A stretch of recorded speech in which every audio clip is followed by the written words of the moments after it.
Situada casi en la mitad de los más de 3.000 kilómetros de la costa caribeña de Venezuela, se encuentra su capital, Caracas.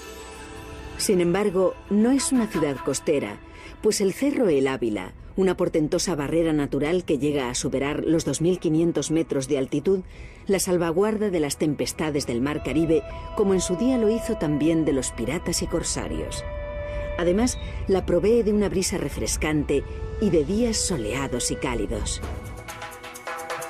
Desde el teleférico que atraviesa el Ávila de norte a sur, comunicando la costa con el interior, se aterriza en la ciudad, un espectáculo notable sobre la acción del hombre. Ante la vista de Caracas no caben los términos medios, pues estamos frente a una de las mayores concentraciones de cemento del mundo, que despierta indistintamente tanto el amor como el odio. Gracias a los cuantiosos ingresos que Venezuela obtenía con el boom petrolífero y con el apremio de dar cabida a una población que se ha multiplicado por 3 desde los años 60, los caraqueños han asistido a un modelo de crecimiento urbano que no ha considerado la restauración de los viejos edificios, sino la edificación nueva y en vertical. A favor de este diseño urbanístico ha estado, por fortuna, la adoración que sus habitantes sienten por lo moderno, entendiendo esto como un paisaje de rascacielos erigido en un laberíntico entramado de largas autopistas. En este trazado resulta difícil seguir el rastro del pasado colonial que se inició en 1567, cuando el español Diego de Losada consiguió vencer a los fieros indios caracas y afianzar la instalación del ayuntamiento que dio origen a la ciudad. Caracas nacía entonces a partir de 25 manzanas que circundaban una plaza central, plaza que ha conseguido, a pesar del paso de los siglos, mantener su estatus de corazón de la ciudad. Se trata de la Plaza Mayor, hoy Plaza Bolívar, que durante mucho tiempo fue el único lugar en que se realizaron actividades públicas con participación popular, como las celebraciones religiosas o civiles o las corridas de toros. Por ser un lugar tan simbólico, también se fraguaron en él los sucesos iniciales del movimiento independentista, aunque por encima de cualquier acontecimiento destacado, la Plaza Mayor fue siempre la plaza de abastos y del mercado.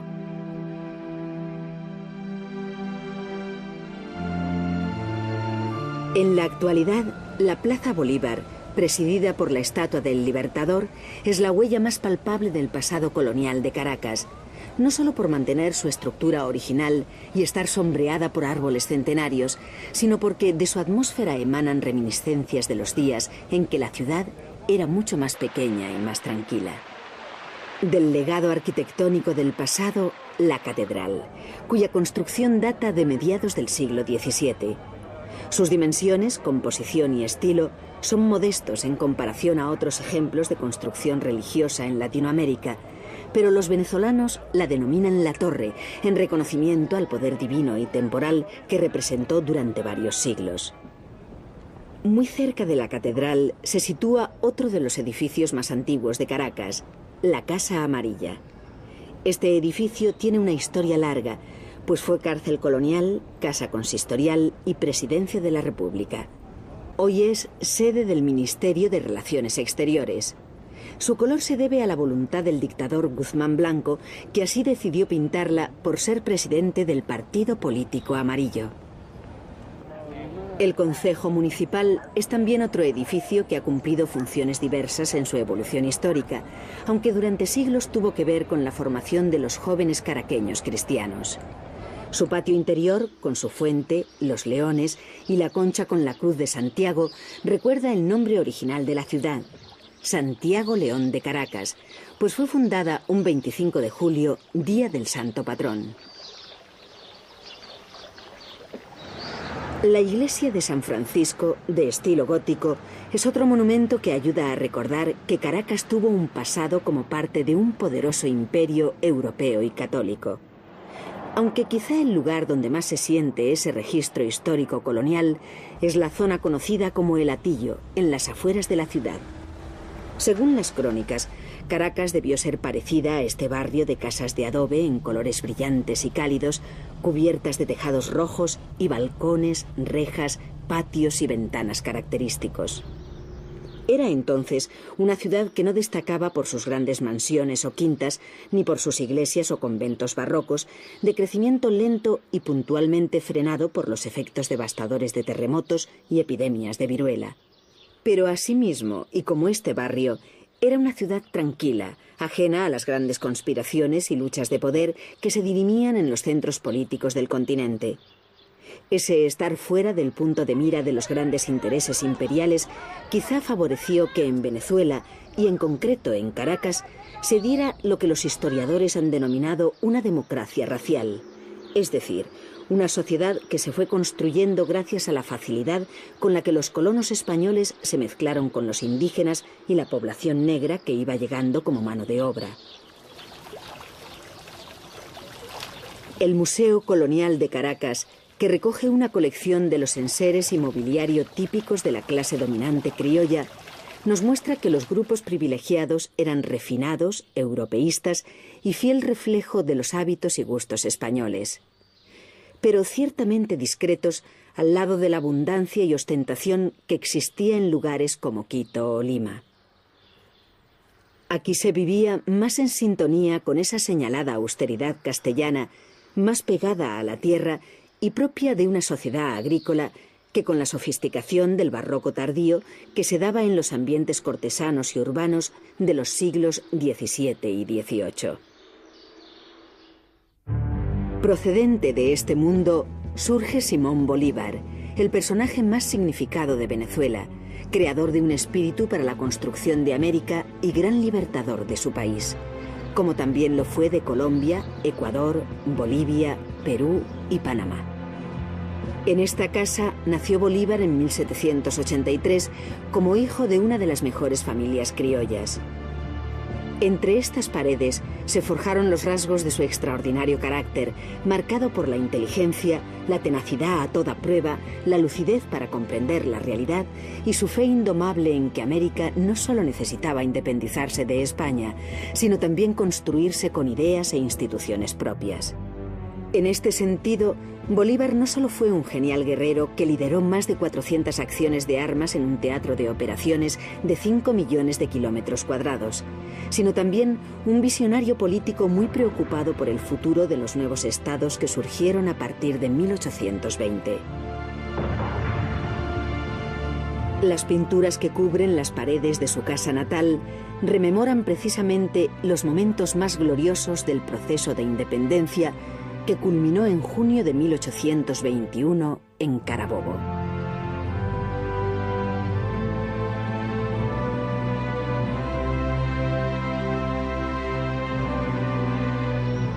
Sus restos yacen hoy en este edificio, originariamente la iglesia de la Santísima Trinidad, y constituye un lugar de peregrinación para los venezolanos que sienten fervor y auténtico culto hacia su figura y su vida.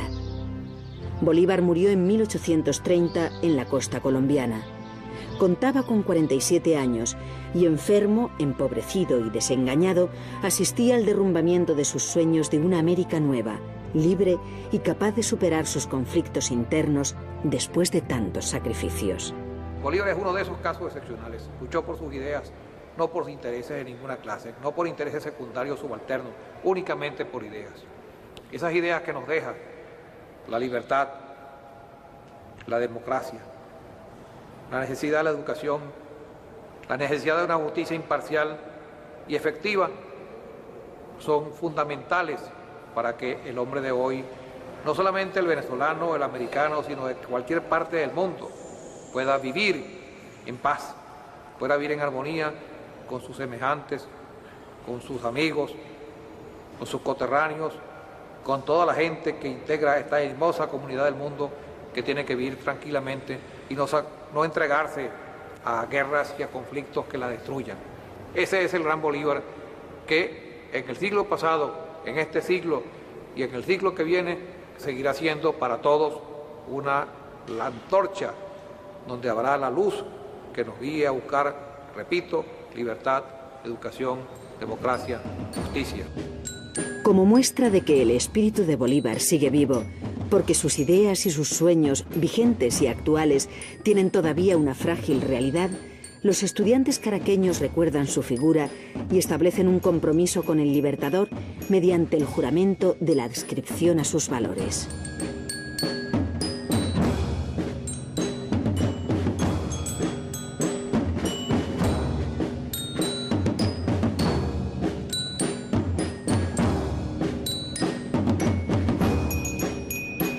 Ante ti, hijo de Caracas, juro, soy tu destino.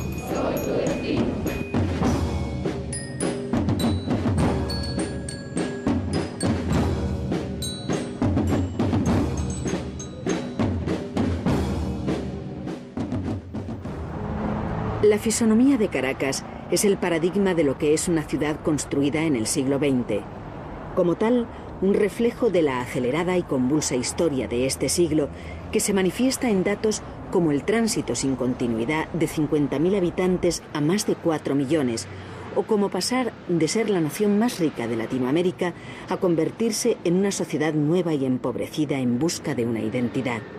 Una ciudad, en definitiva, espejo de grandes contrastes y superposiciones, entre los que, sin embargo, se puede encontrar también, bajo esta pirámide puntiaguda, la entrada a un oasis humano. Es el Gran Boulevard de Sabana Grande, llamado así porque fue construido, aunque cueste imaginarlo, sobre la antigua sabana que se extendía al este de Caracas. Aquí, en esta gran zona peatonal, se puede perder la noción del tiempo y del espacio para dejar las prisas y deambular por los cafés, organizar largas tertulias, hacer compras en sus numerosos comercios o divertirse en sus restaurantes, cines y salas de espectáculos. O sencillamente pararse a jugar sin tiempo una partida de ajedrez.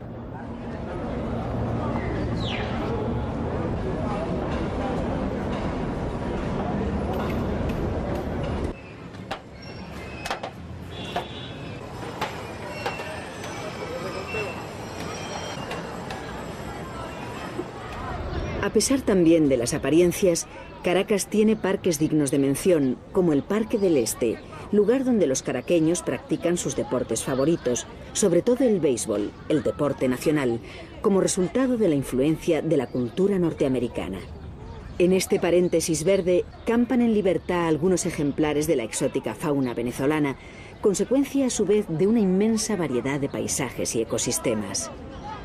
Otro hecho curioso del parque lo constituye un lago artificial donde está anclada una réplica de la carabela Santa María, la nao capitana de Cristóbal Colón. Amarrada a la orilla del lago, la carabela, al igual que su hermana gemela del puerto de Barcelona, es una de las atracciones más visitadas de Caracas. Como capital de Venezuela, existe un Caracas de marcado signo político, que está representado en primer lugar por el Capitolio, la sede del gobierno central. Este elegante edificio neoclásico fue construido en 1873 en solo 152 días con la llegada al poder del general Guzmán Blanco. Entre sus dependencias interiores destaca el Salón Elíptico, cubierto de retratos de los héroes de la patria y de espléndidos murales que recrean las batallas más significativas de la lucha por la independencia.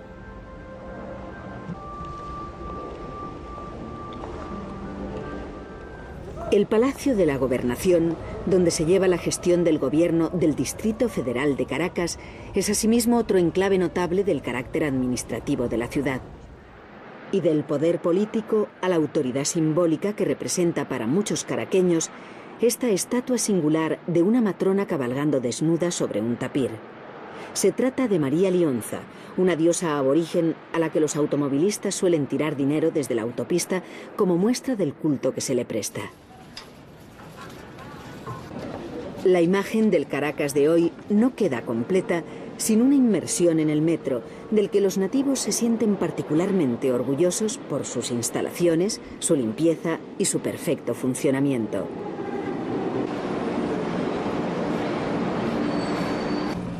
Construido por empresas francesas, fue inaugurado en 1983 y se ha convertido en un medio eficaz y tranquilo para desplazarse por la ciudad. Exactamente el polo opuesto de lo que ocurre en la superficie, colapsada por el tráfico.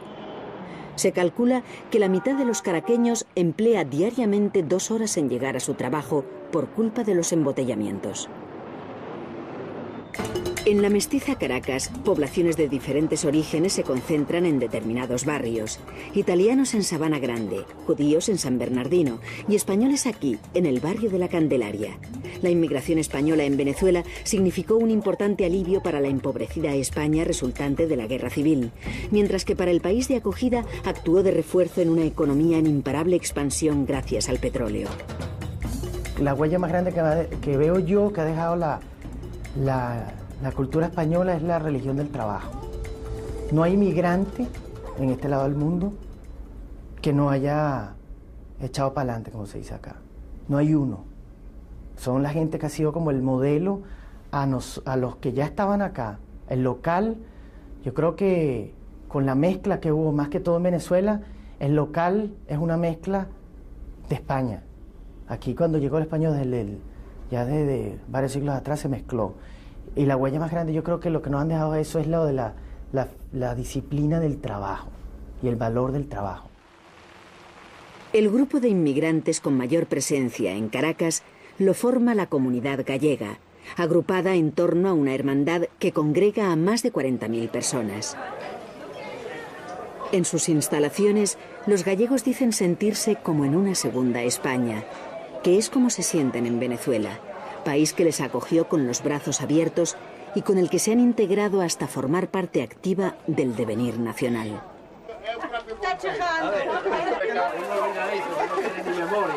Vamos a meterlo para ahí. ¡Qué calor que está pasando! Aquí tenemos en fútbol, tenemos 30 y tantos equipos de fútbol desde mayor a menor, según la... Tenemos en karate, somos campeones de Venezuela. En natación somos campeones también, en todas las cosas. Incluso le prestamos, cuando es internacional, le prestamos los nadadores a los del gobierno.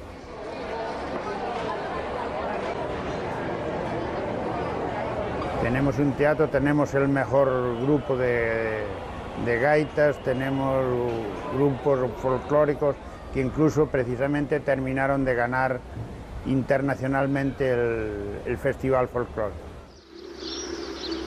Los emigrantes procedentes de las Islas Canarias son otro grupo importante de la población española en Caracas, cuya hermandad reúne a más de 2.500 socios con sus respectivas familias.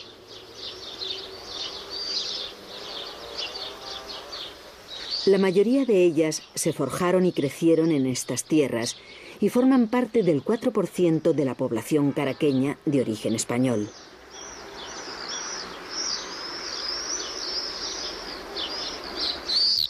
Yo en Caracas vine en 1958, un 25 de julio salí de las Islas Canarias. Emigrantes por necesidad, porque en Canarias había de todo menos trabajo. Comida había poca, porque al no haber trabajo no había producción y todo nos faltaba. Lo que nunca nos faltó fue el coraje de emigrar, de pasar el océano sin saber a dónde veníamos. Al menos yo fui así, joven, a la edad de 21 años. La herencia española y sobre todo la influencia canaria se percibe en la música y la danza tradicionales de Venezuela, de las que el joropo, el vals, las rondas y los corridos son las melodías más destacadas.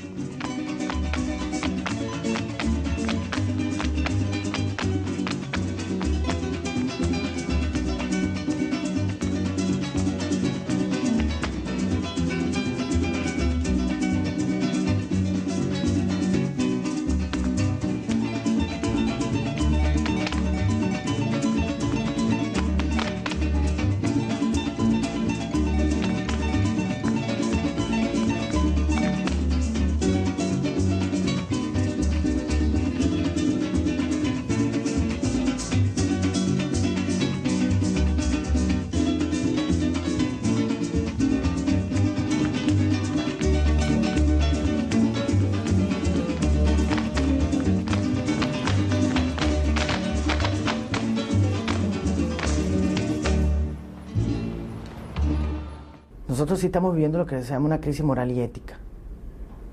O sea, la mordidita que existe en estos países, que todo es, tú puedes romper las leyes y no eres castigado, así de simple como suena. Yo creo que este es el reto mayor que tenemos nosotros, de que aquí se cumpla y se viva en comunidad real. Para vivir en comunidad tú tienes que respetar ciertas reglas en donde estás viviendo, donde tú trabajas y donde todo el trabajo que tú haces.